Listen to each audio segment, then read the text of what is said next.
Thank you all so much for joining us this morning to talk about the future of policing in America. I know it was tough competition. All the breakout sessions were excellent, and so thank you for picking ours.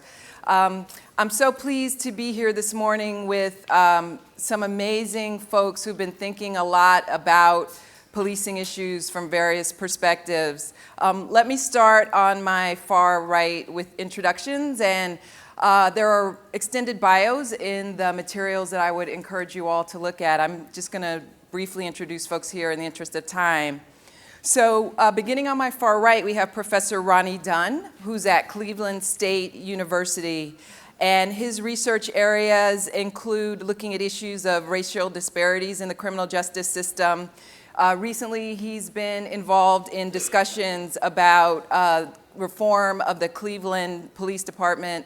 And as we'll get into on the panel, as many of you may know, Cleveland has had quite a few events in recent years relating to policing. So we're thrilled to have Professor Dunn here to help us understand those.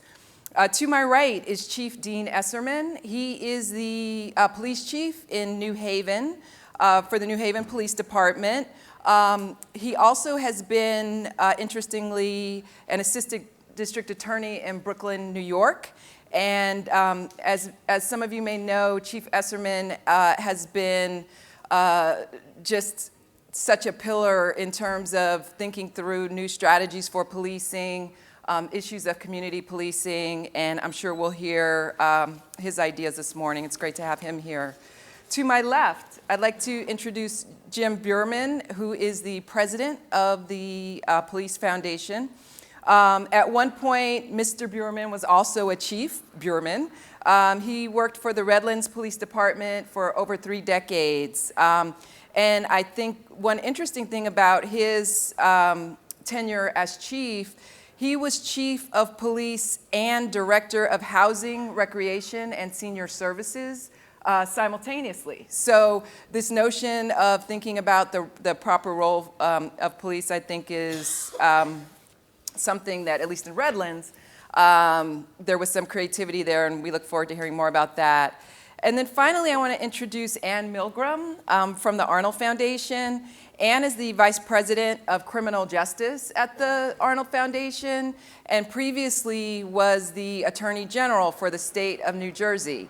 Also a former Assistant District Attorney from New York. So Anne brings perspectives informed by these various roles, and we welcome you, Anne. So I'd like to begin by just trying to understand the role of policing. I think if we want to talk about the future of policing, it's great to know, why do we have police? What are they for? And as you all might imagine, folks have differing perspectives on that. So let's try to get that foundation down for purposes of this discussion and how folks are thinking about that. So Anne, I ended with your introduction, so why don't I begin with you in terms of talking about the role of police in America. Okay, good morning, everyone. Thank you for coming to listen to this. I would start by saying that Jim was the chief of police and in charge of housing and rec. I come from a family where my grandfather, my great-grandfather, and my great-great-grandfather were the chief of police, the mayor, and the fire chief in a town. So it used to be a very different job than I think it is today. I myself, I became the Attorney General for the state of New Jersey when I was 36 years old. New Jersey is a really unique place. The AG has statewide law enforcement authority, and a prior Attorney General had actually superseded the Camden, New Jersey Police Department. So on day one, I essentially took over what was then at the time the most dangerous city in America, and ran that police department. To me, the second day after I become Attorney General, there was a 12-year-old boy that was shot and killed in a car. And there was a lot of conversation about, was he involved in drugs, what was happening. And I remember just stepping back and really being profoundly upset that we weren't even having a conversation about why there was a 12-year-old who was living in a car. And what this meant for policing and what this meant for the community. And I spent the better part, really, of 4 years in New Jersey, in Camden, and working on policing. And I came to believe the following things about policing. that the most important thing the police can do is build safe, healthy communities where people have opportunities to succeed. And some of that is about public safety, some of that is about law enforcement and arresting people who commit violent crimes, some of it is solving violent crimes, but a lot of it is about communities, about kids being able to play in parks, people being able to walk around the street corner. And we have really, I think, come too far from that fundamental understanding of a police officer's role is many, many things. And I would say one other thing, and then I would really defer to the chiefs here, but I am struck every single day that in America, half of the work that police officers are doing relates to mental illness and substance abuse. So when people used to come to me and talk about wanting to be police officers, you know, Scott Thompson in Camden says it's more about being in the Peace Corps than it is about being in the military, right? If we do our jobs well in law enforcement, there is a lot of work right now that doesn't involve the hardcore law enforcement that people think about when they see the news or they watch TV. So I throw it to much more experienced folks here, but you know, I feel very strongly that all law enforcement should be geared towards public safety and communities that are healthy, where people have opportunities to succeed. Jim, why don't we go to you next? Thanks. Before I answer that question, I just want to say Ann's being a bit humble about her role in Camden. So Scott Thompson's a good friend of mine, and I view you as kind of the spiritual advisor of the policing revolution in Camden. When you talk to Chief Thompson or some of his officers, you realize that they get the notion of what is the purpose of policing in Camden. It's not just about enforcing the laws.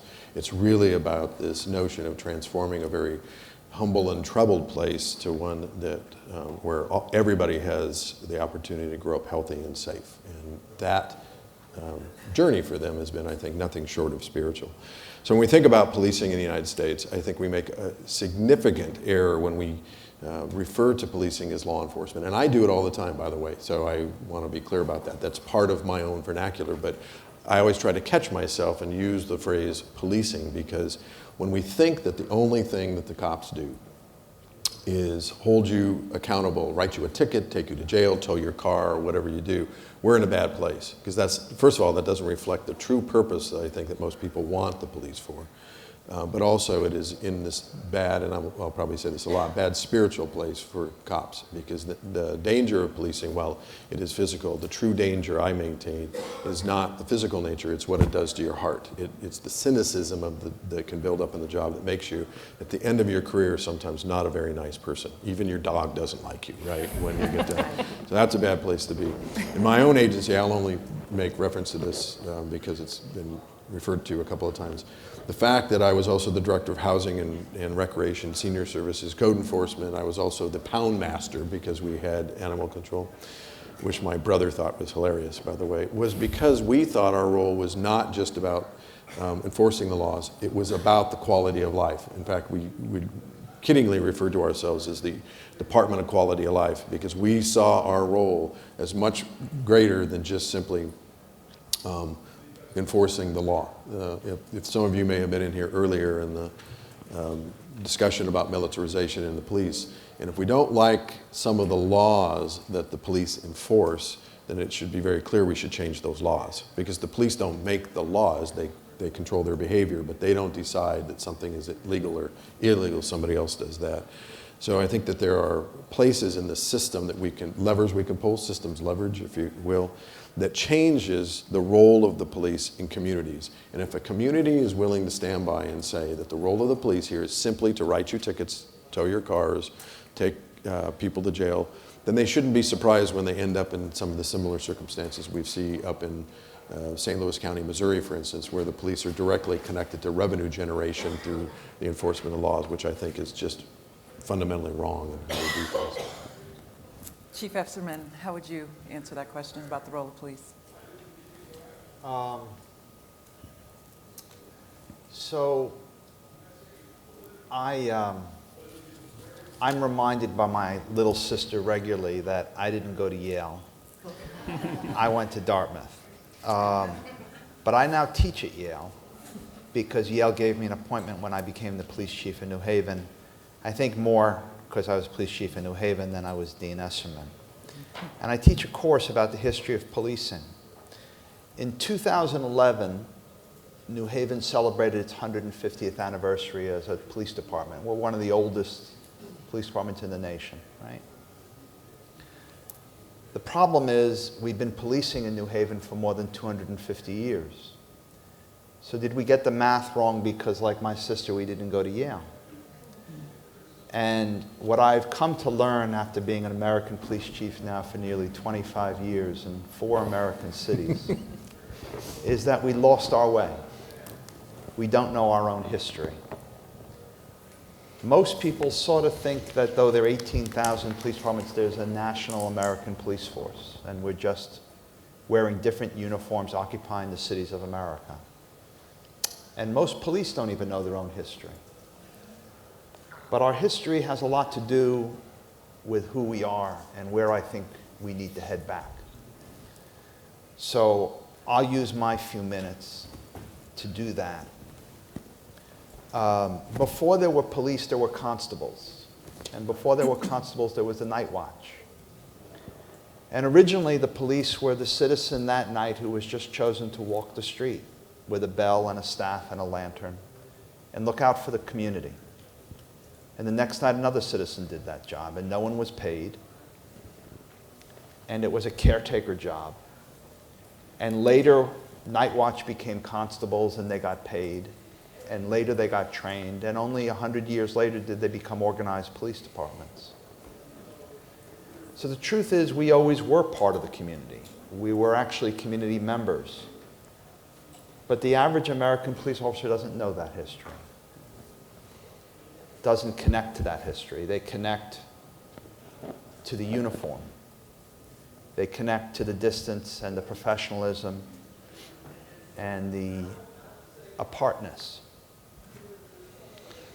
So we're trying to return to that, and I think America's been grappling with this constantly redefined definition of community policing for a generation now. But I tell the story this way. And you're a captive audience, so you got to hear it, right? So that's pretty great. My father was the love of my life. And he was an old-fashioned doctor in New York. Didn't make a lot of money. All us kids knew to take messages at home at night. And after dinner, my father would make house calls. And if you said who was the neighborhood doctor, it was my father, Paul Esserman, in New York City, in our neighborhood. And who was your family doctor? I've learned my policing that way. Because right now, if you say, who's your family cop? People go, I don't have a cop in the family. They think you mean someone who took the civil service test. But in New Haven, we're challenging that.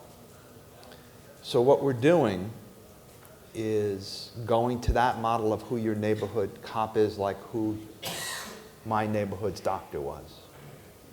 In New Haven, we're the only city in America now that when you graduate the police academy, it doesn't matter who you are. Everybody walks a beat for a year. The same beat every day. And I wear a uniform every day, and I walk a beat every week myself. And every month or two, I bring these young rookies into my conference room, alone, with the door closed. And we go around the room, and I say, tell me a story. And I've been doing this now for the 4 years I've been chief of New Haven, and God bless the mayor, hopefully for another 4. Please tell the mayor. And the stories are always the same. The first week, it's a quiet walk. Everybody's kind of eyeballing you, and you're eyeballing everybody. By the end of the month, you can't get down the block without a half a dozen conversations and people honking your horn. People know your children's name, and you know their children's name. They know your days off. By the second or third month, I almost always hear this story. Chief, you got to explain this to me. I don't get it. I've walked this beat every day with my partner for 3 months, and I say hello to this lady every morning. And yesterday, she asked me if I could stay for a minute. She wanted to talk to me. And she told me something that horrendous happened to her 3-4 months ago. And I go, ma'am, why didn't you tell me then? She goes, because I didn't know you then, officer. And that's when the moment of insight occurs. That's why even I do something crazy like give my cops cell phones. I know people who don't believe in organized medicine, but they believed in my father as their doctor.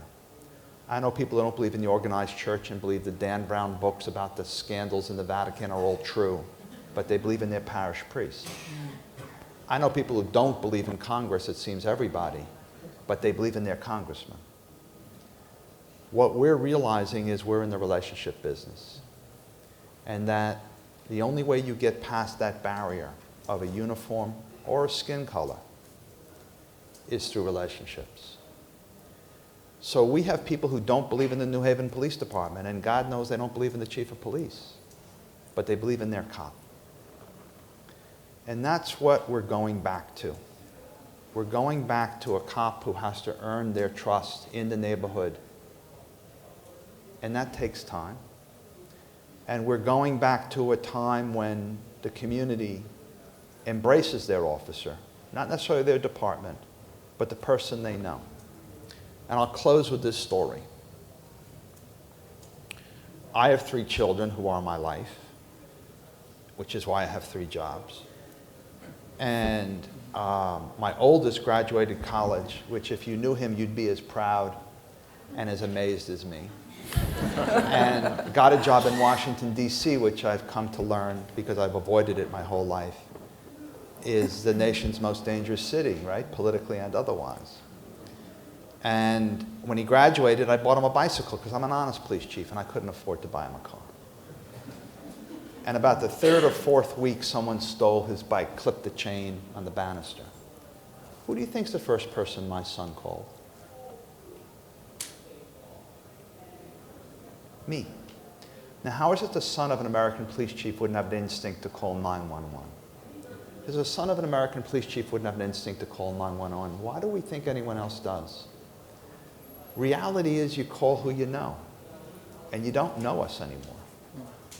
We've become strangers in the community. It's why we've been ordered to wear numbers on our badges and why we have to wear our name on our uniform. It's by court orders. So my hope is one day to come full circle.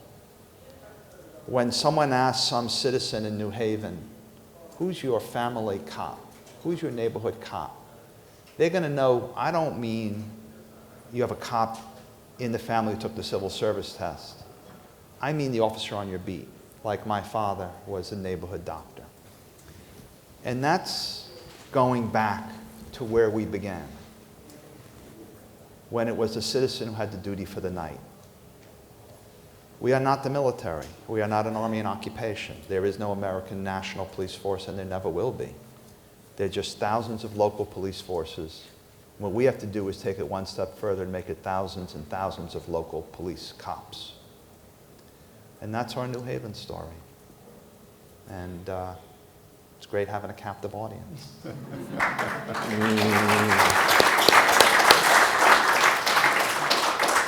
Thank you, Chief. Professor Dunn. Wow, that's a tough one to follow.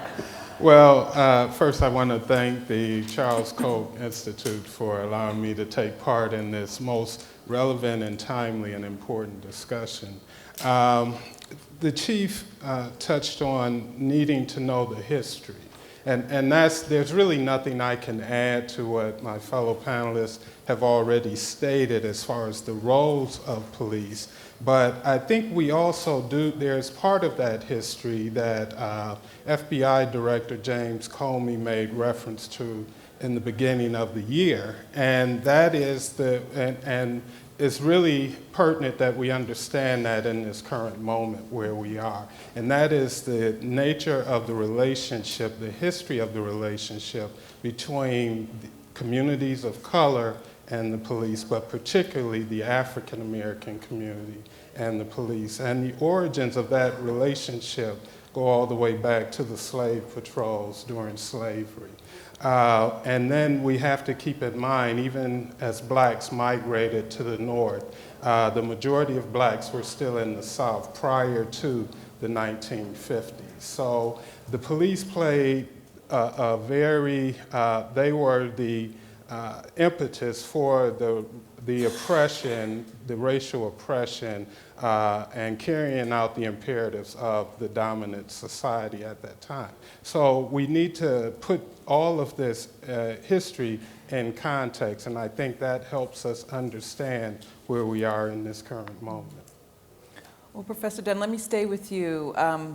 Given Chief Esserman's encouragement that police departments become individual police who know their communities, given the history of racial injustice in this country, how do police departments go about shifting that dynamic and getting to know on a one-on-one basis the members of the communities that they serve? Well, it's going to be it's not going to happen immediately. I know there in Cleveland we're under a federal consent decree, as are a number of departments across the nation. So the reform that we are undertaking at this time is going to take a significant period of time before we see the fruits of that. The chief was absolutely right. You have to build relationships individually. Such a nice sound to that. I don't hear that much at work. Pardon? Such a nice sound to hear. Thank you. You're welcome. But we have to, by the same token that the police have to build the relationships with the citizens, we have to be able to, it's going to take time to build that trust. I think both groups are looking at each other in a stigmatized way. And that narrative, that negative narrative is so long that every time there's an incident, that just adds to that negative narrative. So we need greater police accountability, transparency. I argue racial profiling legislation. I see that as being foundational, because that ensures all citizens, regardless of your race, ethnicity, social status, whatever your background is, that your rights are going to be protected. And I see that as the foundation upon which we then begin to build these improved relationships. But it's going to take time. Mm-hmm. Jim, if I could turn to you. Chief Esserman talked about community policing, and I know the Police Foundation has also done some fantastic work getting out big ideas in policing. One that grabbed my attention was this notion of harm reduction and harm-focused policing. Can you say a little bit about that? Sure.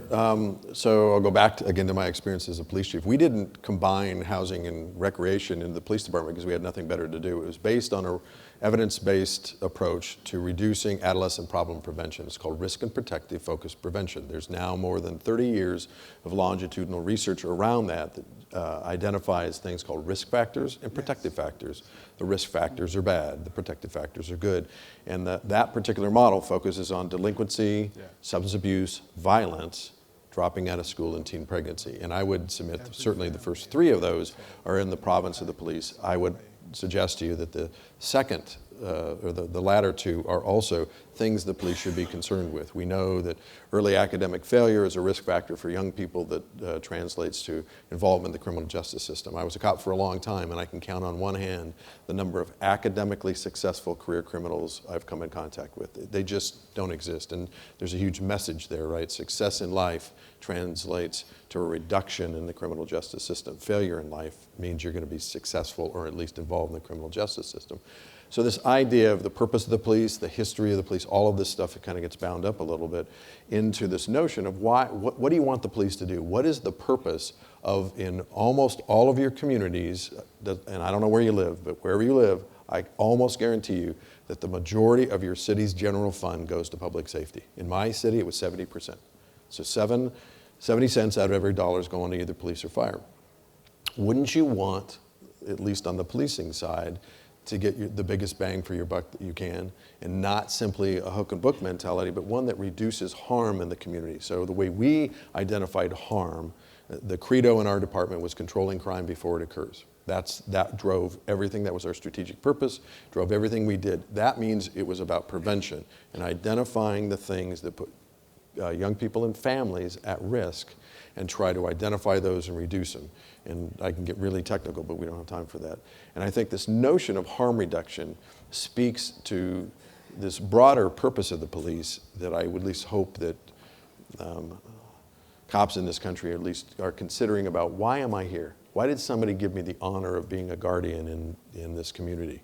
And when you can get your head around that as a cop, then it starts to change the way you interact with people, how you see things, how you, when you run into young people, it's not solely about taking them to juvenile hall or into the system. Maybe it's taking them home. Maybe it's calling their parents and saying, we have a great opportunity here to intervene in the direction your kid is going.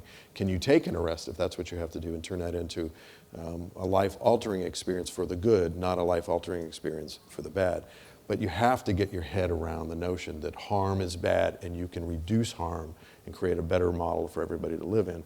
And that's the role, again, so much of this is connected fundamentally to the purpose of policing and how we've lost control of that. And this notion of harm reduction we hear a lot about, but we have no real formal education about it. If you were to really understand how police officers are educated, not socialized, but educated in this country, you would be really surprised at how little information and education they are given about communication, de-escalation, and harm reduction, harm identification and reduction.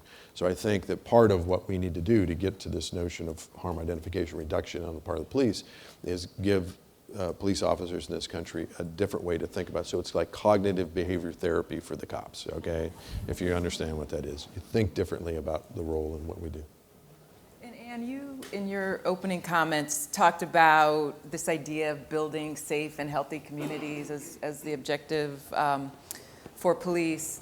How do you go about flipping that mental switch, as Jim suggests, making that culture change? The last panel on militarization talked a lot about culture change, and as Attorney General and since then, I'm wondering how you've tried to do that. So if I could, I'll do two quick things. I mean, the first thing I want to do is just talk a little bit about the community and police, because I think the conversation we're having is a fascinating one, and I just want to sort of add one aspect to that, which is the thing that I worry about a lot, or that I think about a lot, and it really concerns me deeply, is that when you look at our high crime cities in America, what you see in almost everyone is the same thing, which is a lot of low-level enforcement, a lot of enforcement of low-level offenses, minor drug possession, minor assaults, theft, traffic.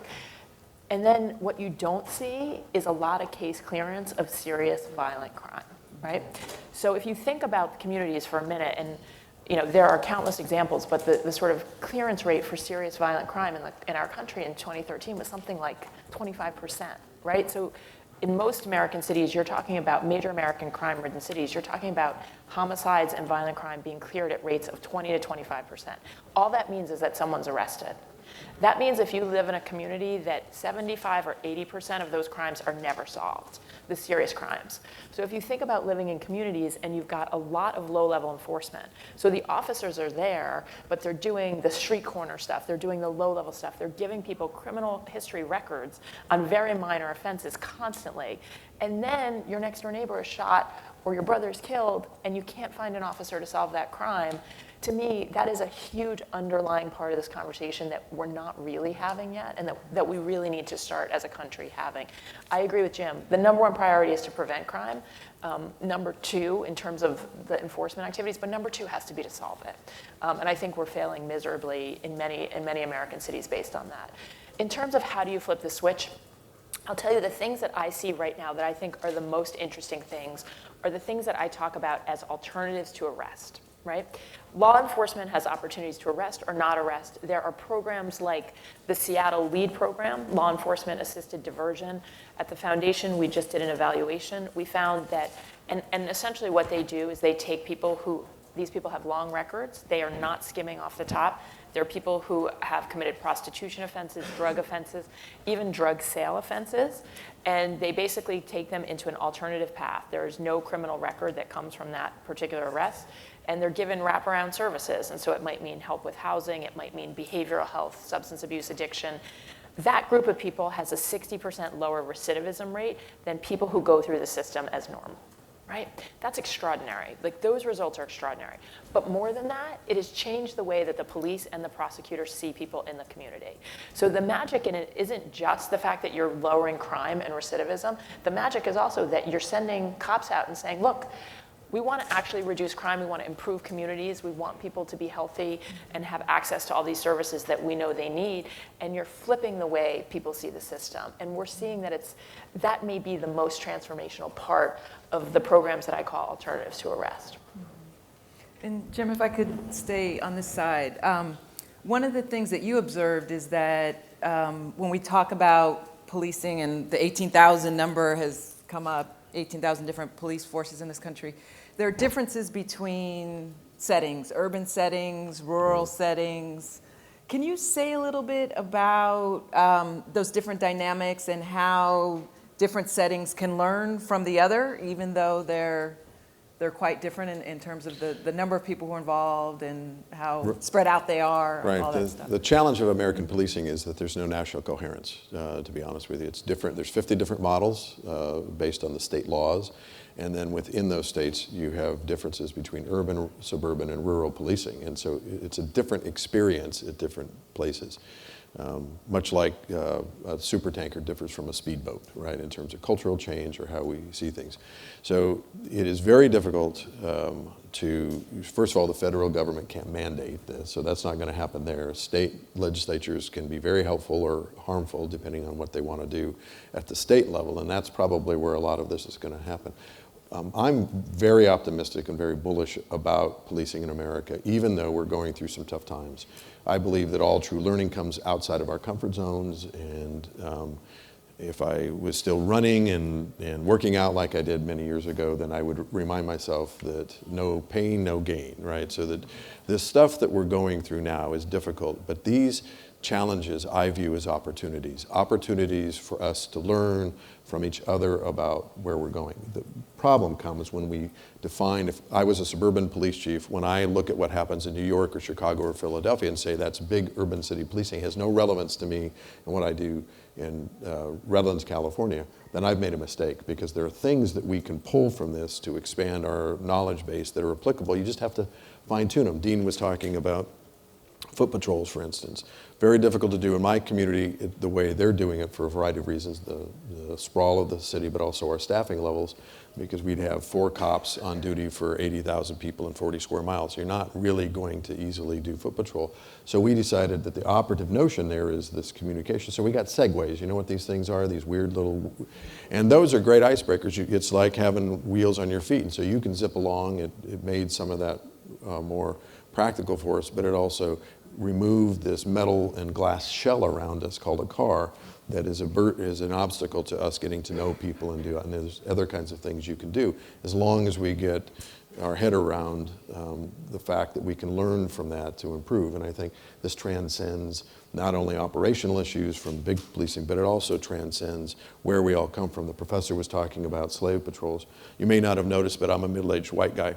And so it's difficult for me on a deeply ingrained level to truly get this notion of the historical perspective and connection of slave patrols, because I'm a white guy, right, from Southern California.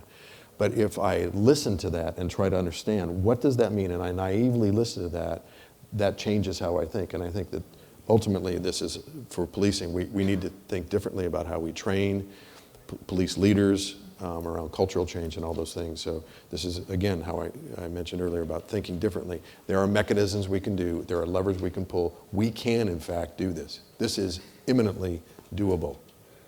I didn't say it was easy. I said it's imminently doable because we know it needs to be done, I think. First off, of course, I was listening to my friend, the president of the Police Foundation, because I'm on his board, and anything he says, he's right. I also want to acknowledge Nick Turner, the president of the Veer Institute. I'm on his board. Anything he says is right. And but I was stuck where he was talking about. You know, I'm a police chief who wears my uniform every day. And if I want people, I've realized, to feel the pride I wear in wearing my uniform, I have to hear the pain they sometimes feel by seeing it. And where I first learned that conversation was listening to black cops, especially first-generation black cops. Like I said, I've been a police chief in America for a long time. And these eyes have seen a lot, and they're old. But I can't tell you how many stories I heard where a first-generation black officer would say, you know, when I come home for the family barbecue in the summer, I'm asked not to wear my uniform. And where grandma or grandpa who moved to New Haven to work in the Winchester Arms factories from some southern state and part of the migration north would say, you know, would you put a coat on before you came home? I don't need my neighbors to know you're a cop. And where does that come from? You have to listen to know where that comes from. There are stories of pain, and I've come to learn them. I remember when we were teaching cops Spanish in New York City in the 70s, because we were laying off cops in New York. Spanish population was going up tremendously, and we had a total disconnect. And we were learning Spanish, which was crazy, right? And we were learning it up at Dartmouth College. New York cops up at Dartmouth College learning the total immersion program, like the Foreign Service. And one instructor was saying how he's taught in his culture that when someone of authority speaks to you, you never look them in the eyes. You look down. Out of respect, you don't look them in the eyes. And this cop started to get really fidgety, and he goes, oh, shit.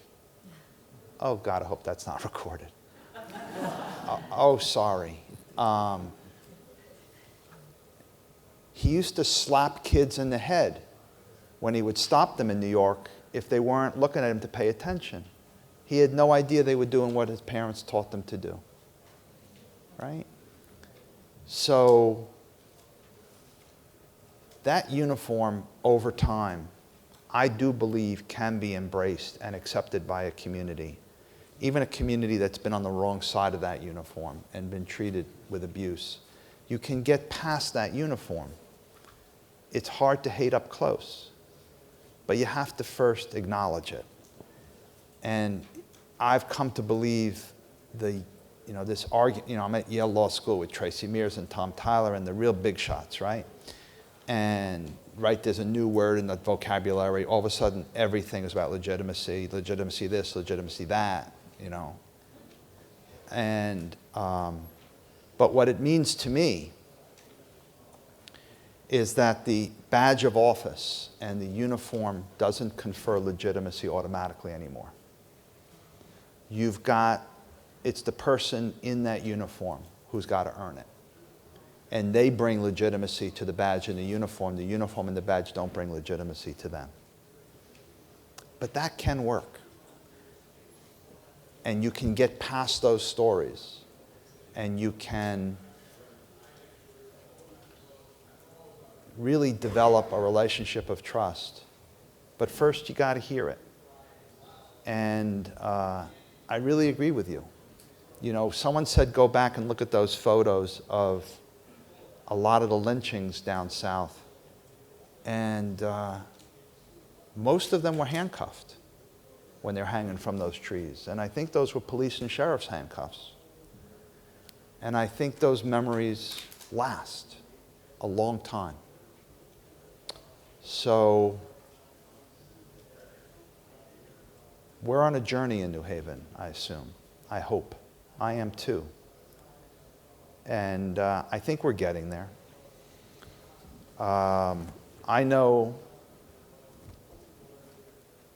that it doesn't help to just shut your ears and say, you're either on my team or their team, which seems to be how we do things, especially in politics, right?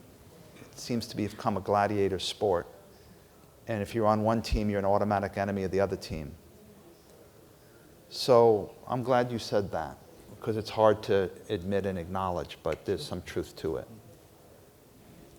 So Professor Dunn, First, let me say, I think if, Jim and Chief Esserman's perspectives on policing were common, we would be having a very different conversation today. So we have one more minute, and I would love to just go down the row asking, a big question and then asking you to answer in 30 seconds. But how do we get these ideas actually to be practiced at, in Ohio, at the state and local level?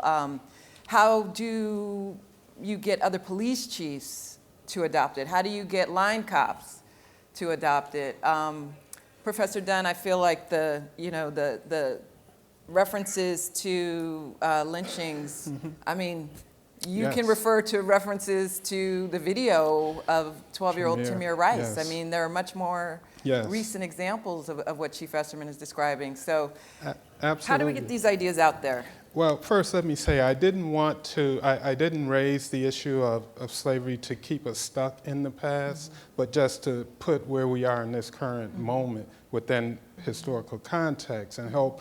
I feel police officers of all races and ethnicities need to know this history. That's part of the cultural competency that needs to be understood when you go into these communities. So I just want to say that point. I always qualify it, I'm cautiously optimistic that we will be able, I don't think we will go back to a pre-Ferguson period in this nation.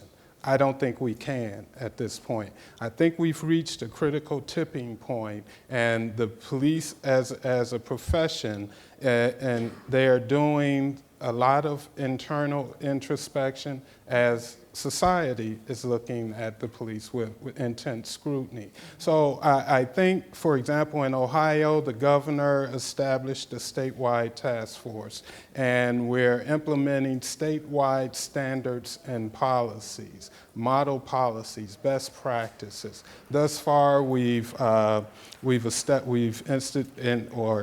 written one, and it's been introduced on use of force and recruitment and hiring. Next up, we're going to take up the racial profiling component because we need to have the data and look at how citizens are interacting with the police, not only in traffic stops, but all interactions. And then, as we know, the advent of the use of body cameras is adding to that. So once again, I am cautiously optimistic that we will get there in due time, but it will take time. Okay. We're going to open up for questions, but Ann, can I just give you the final word on the panel? Oh, just okay. How we make it all real. So, I think it's still something of an open question. I would say a couple of things, though. The first is that almost not a day goes by now where I don't get a call from a chief saying, what data should I collect? How can I create an early warning system? Mm-hmm. How do I get the procedural justice training that Tracy and Tom at Yale have created? What do you recommend? How do you recommend I restructure? I mean, these are conversations that are racking the police community, and I think sincerely so.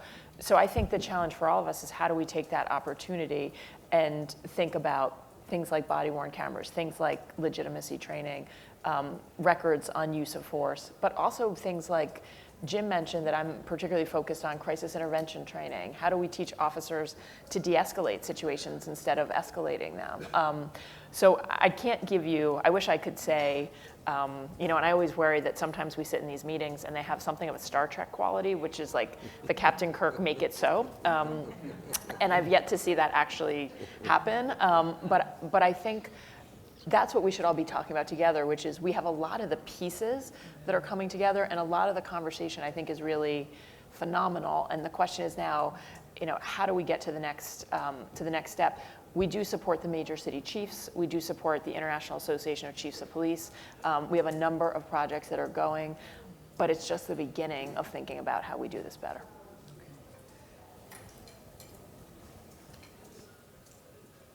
Hi, my name is Steve Silverman from Flex Your Rights. This question is primarily for the chiefs, but certainly anyone can respond to it. What role do citizen complaints against the police play in identifying and correcting problematic police behavior? Jim, do you- I think it depends on the department, right? It depends on the culture. One of the things that I would have said about what we can change is, in my perfect world, all of you are city managers and locally elected officials, because in my world, every 2 weeks I ran for reappointment. I was an at-will employee. Most police chiefs in this country are, and at every council meeting, there's going to be some subtle question about whether we keep this guy or gal around. So if a department takes those things serious, then there's opportunities for improvement. A lot of this depends on how you perceive these things. So Dean mentioned the notion of legitimacy. So we talk about police legitimacy. A precursor to police legitimacy is internal legitimacy and how the workforce believes there's organizational equity and organizational justice and how they're treated. So if you look at, in my agency, we redefined this, and we knew that we were not going to terminate most of the people, the cops that had complaints. So we said, but what we are going to do is use this as an opportunity to restore the faith that the complainant has in us, to fix that relationship, try to make sure this does not happen again. So it was a restorative process. We called it restorative discipline. We held you accountable, and something was going to happen if we found that you did this, but we were going to try to restore, because the bigger picture for me was not that I got to whack you, right, if you're a cop, but was, can I fix your behavior so you don't do this again? Can I ask myself the question, what role and accountability does the department have in this? Did we send the wrong message to you? And ultimately, can we restore that faith in that person? But that's how we viewed it. A lot of police departments, really, this is a completely it's an annoyance. And so when you change the reward system for police chiefs, let's say around that, if you're my mayor and you tell me, hey, Jim, this is important to me and I expect you to do what I just described, guess what I'm going to do? I'd like to keep my job, right? Or when we recruited police chiefs, that was one of the questions we asked. You would be amazed at the infantile kinds of questions that selection committees in most cities ask police chief candidates. And it's not because they're not trying to do the job. They just don't know. They don't know what they should be asking. That is a great question, right, for a candidate. I've sat on lots of interview panels for police chiefs. I've never heard any candidate ever ask that question. And is it possible to get 2 more questions from the audience? And okay, there's one more. Ms. Milgram and others have talked about the importance of reframing police jobs in terms of being more about quality of life. Mindful, it's still in my ears, is a This American Life episode that went and interviewed the Milwaukee chief of police. And one of the things he said with some exasperation is, listen, I'm the cleanup crew for problems that society has walked away from. And the only pause I have when you make those suggestions is, well, should it be the police's job at all? Yes, those things need to be taken care of.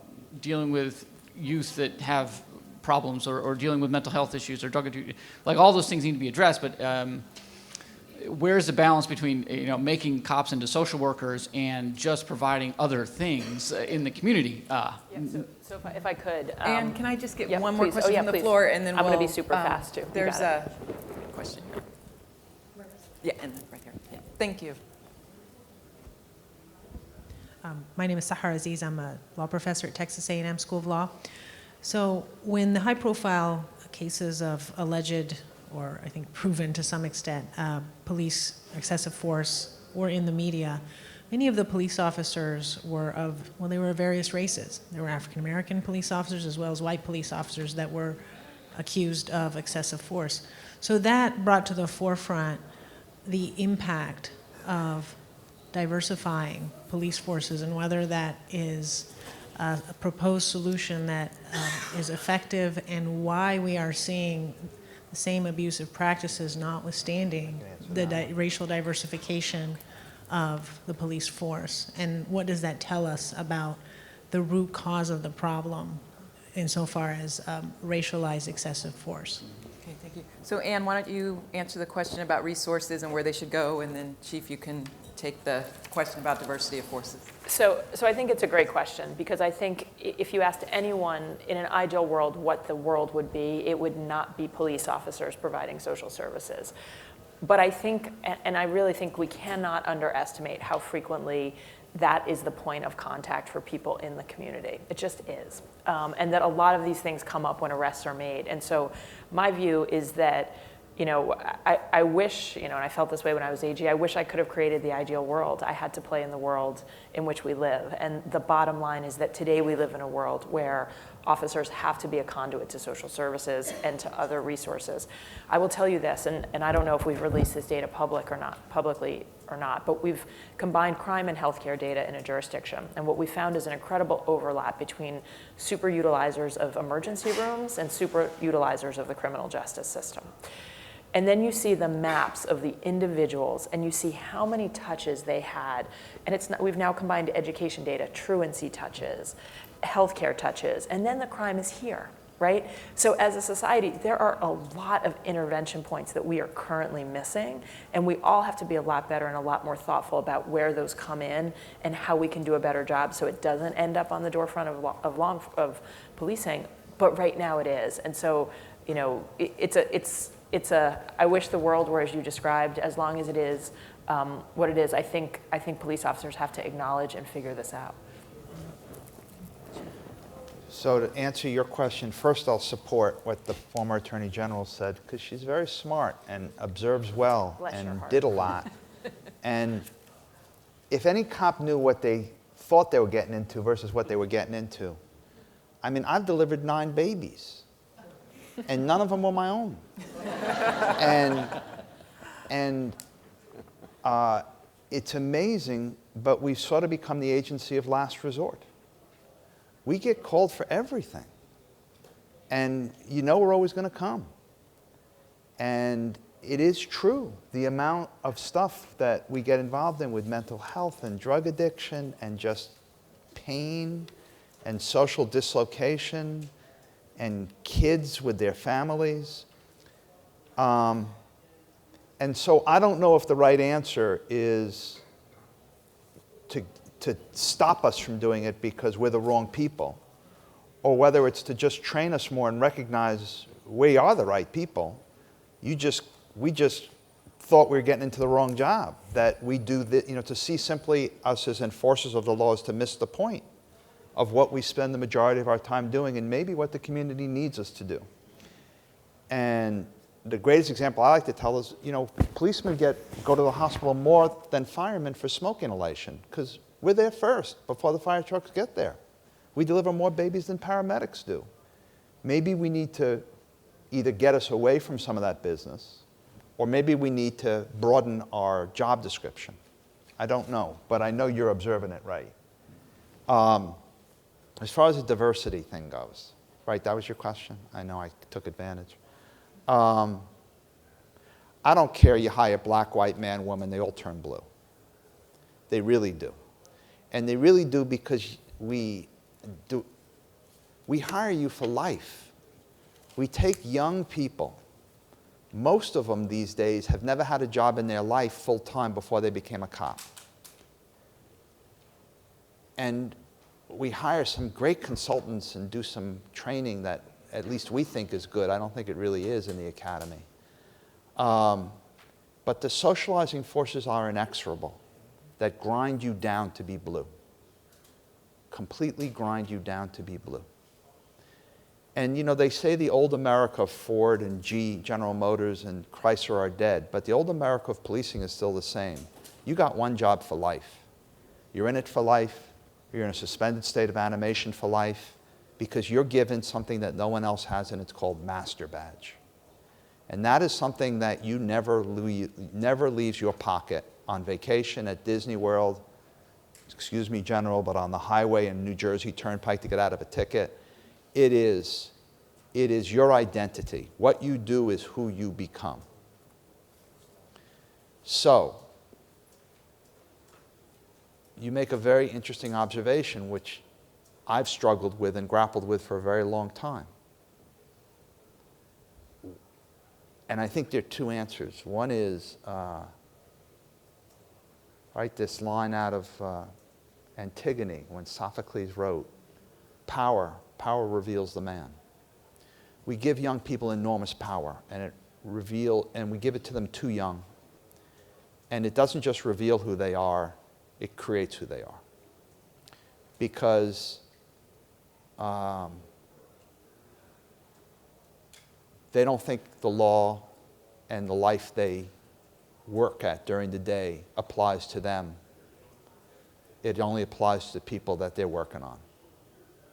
They see a separation between them and the citizenry. In fact, the police have come up with this make-believe division called you're either a cop or a civilian. And a civilian is considered less than. The second answer to your question, I think, is the answer, right? Because it's always clever to be critical from the spectator stands and spend your life identifying problems and not work at trying to solve them. But I went to the president of Yale and I said, look, I got a crazy idea. There's such a thing called Teach America. How about we create something called Police America? Where you spend, I recruit you, come be a cop in New Haven for a few years after Yale, and then go on and do something else in your life. Let us be your Peace Corps. Let us be your Army. Let us be your VISTA worker. And that, as crazy as that idea sounds, that's what Ann and I come from in the district attorney's office. In 1901, a guy named Henry Stimson became the U.S. Attorney for New York. And he created the end of civil service for prosecutors in New York. And you come out of law school, you put in 3 years and 4 years, and you move on and do something else in your life. You don't become a career prosecutor. Few of you do. There's something about living in a suspended state of animation for 20 or 30 years as a cop that no matter how much we diversify the hiring of you, we homogenize your life pretty quickly. And that's become a real frustration, that we have no one who's ever been a cop except retirees. And we have no one who thinks about being a cop except the same class of people who've always thought about being a cop. And I think what we need is a diversity of society serving society, and not a permanent civil service class. And I think then you get a pretty crazy locker room.